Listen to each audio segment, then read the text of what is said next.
is talk about practicing. Most people will tell you to practice a half hour a day. That's what people say these days. That's what's expected the norm right now. Practice a half hour a day.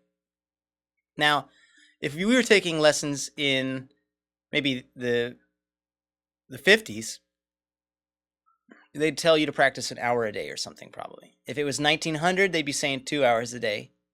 And as you go back in time, Mozart wrote Twinkle Twinkle Little Star at like 4 years old, and it was just that's all they did every day. We go back even further to Bach and his whole family. It was a music school, and that's all they did basically. All they did was music, and they were all musical, and they were writing songs for each other like a game. Oh, I wrote the song for you, and the songs were insanity, dude.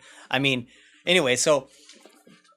I don't usually go back that far to Bach with them, but I do tell them about, okay, then it was an hour, and then it was 2 hours probably, and so forth. So the important thing to know is this half-hour number is what is thought of as good today.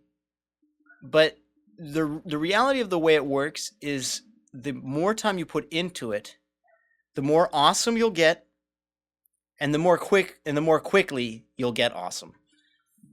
The more awesome you'll get, and the more quickly you'll become awesome. You will get out of it what you put into it.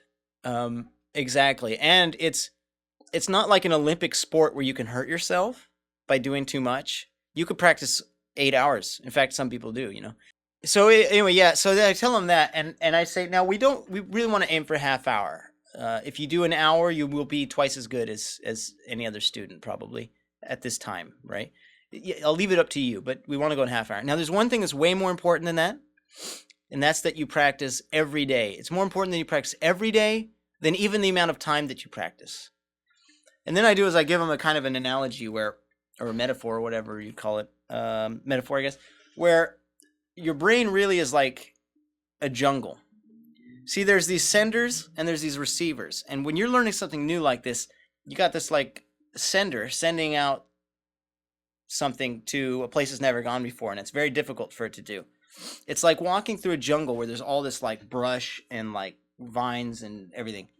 And you got to like just, machete your way through that jungle, and it's a struggle. And it's really, really difficult. And if you finish your practice, like a legitimate practice where you did a half hour, let's say, and you get to the end, and then you revisit it a week, all that stuff's going to grow over again. If you do it every day, you're just going to have a path. You're just going to breeze through like no big deal. And that's really the way the brain works. In a super, just between you and me, that's a super like dumb basic way, but basically that's how it works. So you couldn't do like, let's say you're like, well, I practiced 3.5 hours today, I can take the rest of the week off. Doesn't work that way. You gotta do every day. That's the important part.